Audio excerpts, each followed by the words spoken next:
ছাত্ৰ-ছাত্ৰীসকল আমি কথাগুৰু চৰিত্ৰৰ বিষয়ে আলোচনা কৰিছিলোঁ যে মধ্যযুগৰ অসমীয়া চৰিত সাহিত্যৰ ইতিহাসত কথাগুৰু চৰিত্ৰৰ এক কি আছে যে বিশিষ্ট স্থান আছে যে অষ্টাদশ শতিকাত ৰচিত এইখন চৰিত পুথিত কি কৰা হৈছিলে দুজনা গুৰু শংকৰদেৱ আৰু মাধৱদেৱ দুজনা ঠাকুৰদেৱ পুৰুষোত্তম আৰু চতুৰ্ভুজ নজনা আতা আৰু 25 জনা মহন্ত আৰু অনেক মহাপ্ৰাণ যিসকল ব্যক্তিৰ আছিলে তেওঁলোকৰ জীৱন বৃত্ত ইয়াত কি কৰা হৈছে আলোচনা কৰা হৈছে ধৰ্মীয় দিশত গুৰুত্ব দিলেও এই যিখন চৰিত পুথি আছে সেইখনে কি কৰিছে সমকালীন যি সমাজ জীৱনৰ নানান চিত্ৰ কি কৰিছে জীৱন্তভাৱে ইয়াত তুলি ধৰিবলৈ সক্ষম হৈছে গদ্য ৰচনা স্বৰূপেও কথাগুৰু চৰিত্ৰৰ মূল্য বহুতো বেছি যে গ্ৰন্থখন বৰপেটা সত্ৰৰ পৰা ডক্টৰ বাণীকান্ত কাকতিয়ে কি কৰিছিলে উদ্ধাৰ কৰি আনিছিলে যে আমাৰ সেইখিনি সময়ত শংকৰদেৱৰ শিশুকালত যে সেইখিনি সময় খোৱা বোৱাৰ পৰা খেলা ধূলা সেই সকলোখিনি কথাই কি কৰা হৈছে এই পাঠটোত আলোচনা কৰা হৈছে বা সেইখিনি সময় আমি সেই সমকালীন সময়ৰ সমাজ ব্যৱস্থাৰ বিষয়ে কিছু কথা তাৰ পৰা আমি জানিব পাৰোঁ কাৰণ এখন কি ৰচনা কৰিবলৈ হ'লে যে যেতিয়া সাহিত্য ৰচনা কৰে সেই সমকালীন সমাজৰ চিত্ৰখনো তাত কি হয় প্ৰতিবিম্বিত হোৱা আমি দেখিবলৈ পাওঁ যে এতিয়া ইয়াতে আমি মূল পাঠটোৰ বিষয়ে কিছু কথা আলোচনা কৰিম যে কথাগুৰু চৰিত যিখন গ্ৰন্থ আছে গ্ৰন্থখনিত মই অকণমান আগতে কৈছোঁ দুজনা গুৰু নজনা আতা আৰু দুজনা কি কৰা হৈছিলে যে ঠাকুৰদেৱক আদি কৰি মহাপুৰুষা যি বৈষ্ণৱ সম্প্ৰদায়ৰ প্ৰায়খিনি সন্ত মহন্তৰ জীৱন বৃত্তান্তৰ পৰিচয় কি কৰা হৈছে এই কথাগুৰু চৰিতত সংকলিত কৰা হৈছে যে পাঠটিত বৰ্ণনা কৰা মতে শংকৰদেৱৰ বাল্যকালৰ যিবিলাক কি আছিলে কাৰ্যকলাপ আছিলে সেই কাৰ্যকলাপত কি আছিলে ঐশ্বৰিক শক্তিৰ প্ৰকাশ ঘটিছিলে যে চৰিতকাৰে কি কৰিছে গুৰুজনাৰ শৈশৱৰ যি লীলা তেওঁ কৰিছিলে লীলা খেলা সেই লীলা খেলাখিনিক তেওঁ বৃন্দাবনত শ্ৰীকৃষ্ণই যি শিশু লীলাৰ লগত কি কৰা হৈছে তুলনা কৰিছে যে শংকৰদেৱৰ চৰিত্ৰত প্ৰকাশ পোৱা তেনে ভালেমান ঐশ্বৰিক কাৰ্যকলাপৰ কথাও কি কৰা হৈছে যে পাঠটিত আগবঢ়োৱা হৈছে যে কৈশোৰকালত শংকৰদেৱে কি কৰিছিলে সকলো ক্ষেত্ৰতে সমনীয়াসকলতকৈ কি আছিল তেওঁ আগবঢ়া আছিলে যে এদিন লুইতত বুৰ মাৰি শংকৰদেৱে কি এটা কাছ ধৰি আনিছিলে তাৰপিছত বনগয়া গিৰিয়ে শংকৰদেৱক পানীৰ তলৰ পৰা ওলাই নহা দেখি তেওঁ কি কৰিছিল কন্দা কৰিছিল পিছে একদণ্ড পৰৰ পিছত অলপ সময়ৰ পিছত কি হ'ল হাতত কাছ লৈ শংকৰদেৱে পানীৰ তলৰ পৰা আকৌ কি কৰিছিলে যে ওলাই আহিছিলে যে তাৰপিছত বতা চৰাই ধৰা যে বতা চৰাই এবিধ চৰাই বতা চৰাই সেই বতা চৰাইবিধ যেতিয়া শিশুসকলৰ লগত একেলগে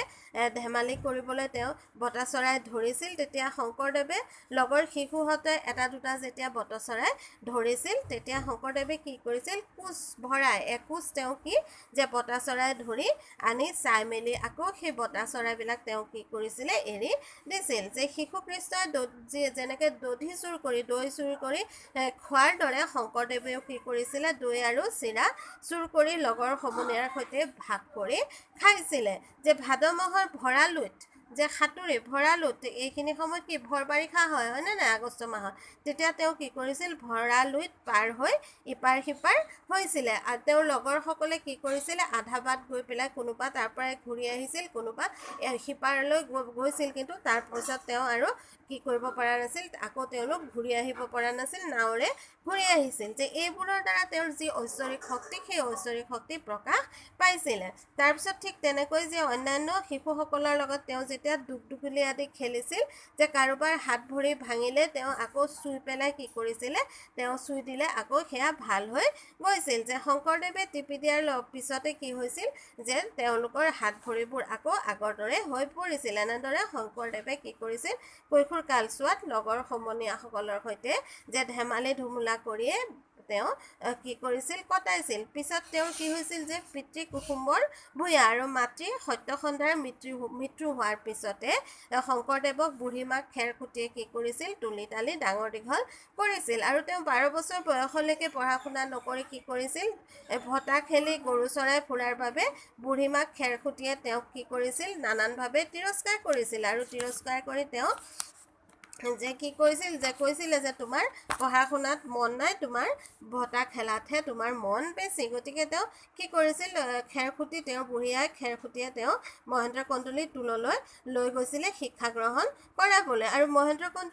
কন্দলীৰ টোলতো তেওঁ কি কৰিছিল অতি কম সময়ৰ ভিতৰতে শংকৰদেৱে সকলো শিক্ষা কি কৰিছিল আয়ত্ত কৰিব পাৰিছিল এদিন গুৰুৱে কি কৰিছিল ছাত্ৰসকলক এটা পদ ৰচনা কৰিব দিছিলে যে কোনোবাই কি কৰিছিল যে আধা লিখিছিল কোনোবাই মানে অলপ লিখি আৰু লিখিব পৰা নাছিল কিন্তু শংকৰদেৱে আকাৰ ইকাৰ নোহোৱাকৈ কৰতল কমল দল নয়ন নামৰ কি পদটি ৰচনা কৰি দেখুৱাইছিল আৰু সেইটো দেখি কি কৰিছিলে যে শংকৰদেৱৰ গুৰু মাধৱ কন্দলীয়ে কি কৰিছিল পদটো চাই কৈছিল যে তেল লুণ নোহোৱাকৈ যে ৰন্ধা সুস্বাদু ব্যঞ্জন যে আমি তেল নিমখ নোহোৱাকৈ আমি জানো কি তৰকাৰী খালে ভাল লাগিব সোৱাদ নালাগে হয়নে নাই কিন্তু কি কৰিছিল তেওঁ ইমান ধুনীয়াকৈ তেওঁ কি আকাৰ ইকাৰ নলগোৱাকৈ লিখিছিল যে তথাপিও কি তেওঁ কৈছিল যে তেল লুণ নোহোৱাকৈ ইমান ইয়াৰ স্বাদ আৰু যদি তেওঁ তেল লুণ তাৰমানে তেওঁ যদি তেওঁ কি কৰে যদি আকাৰ ইকাৰ ব্যৱহাৰ কৰে তেনেহ'লে তেওঁৰ যিবিলাক ৰচনা শৈলী সেইখিনি আৰু বেছি কি হ'ব সোণত সুৱগা চৰিব এনেদৰে শংকৰদেৱে কি কৰিছিলে যে শৈশৱ কালতে তেওঁৰ বিশাল সাহিত্যৰ প্ৰতিভাৰ তেওঁ কি কৰিবলৈ যে সকলোকে পৰিচয় দিবলৈ সক্ষম হৈছিল যে কন্দলীৰ কি হৈছিল এবাৰ এডৰা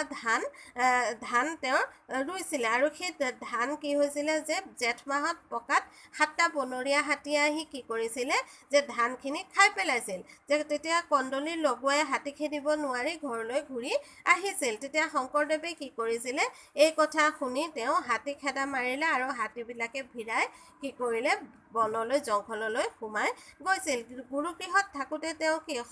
সঘনে কলৈ ঘৰলৈ গৈছিল এবাৰ তেওঁ কি কৰিছিল শংকৰদেৱে চুৰকৈ ঘৰৰ পৰা টকা এটা আৰু বস্ত্ৰ এখন আনি গুৰুক দি তেওঁ কি কৰিছিল যে ঘৰলৈ গৈছিল যে সেই কথা কিন্তু কোনে তেওঁৰ বুঢ়ীয়াই খেৰসুতিয়ে জনা নাছিল গুৰু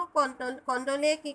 কৰিছিলে যে আন ছাত্ৰৰ হতুৱাই আৰু বস্ত্ৰ কি কৰিলে সেই টকা এটা আৰু বস্ত্ৰ বুঢ়ীমাকলৈ ঘূৰাই দি পঠিয়াইছিল বুঢ়ীমাক খেৰসুতিয়ে এনে কাৰ্য দেখি পেলাই কি কৰিছিল শংকৰদেৱক তিৰস্কাৰ কৰিছিলে যে গুৰুগৃহত থকা কালত এদিন মহেন্দ্ৰ কন্দলীয়ে শংকৰদেৱক কি কৈছিলে যে দুৰ্গা পূজাৰ যিবিলাক বিধি আছে সেইখিনি শিকাই দিম বুলি তেওঁক মাহ চাউল ঘৰৰ পৰা আনিবলৈ দিছিলে কিন্তু তেওঁ শংকৰদেৱে কি কৰিছিলে তাত সন্মত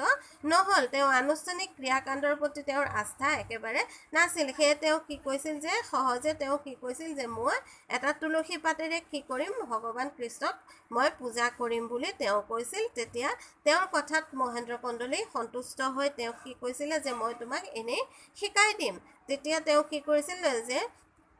গুৰুগৃহত থাকোঁতে শংকৰদেৱে প্ৰথমে কি কৰিছিলে যে হৰিশ্চন্দ্ৰ উপাখ্যান নামৰ যিখন কি তেওঁৰ প্ৰথম ৰচনা তেওঁ সেইখন ৰচনা কৰিছিলে এইখিনিয়ে হৈছে তোমালোকৰ বিষয় বস্তু মই তোমালোকক অহাকালি ইয়াৰ পৰা কি কৰিম যে তোমালোকক প্ৰশ্ন উত্তৰবিলাক লিখাই দিম ঠিক আছে আজিলৈ আহোঁ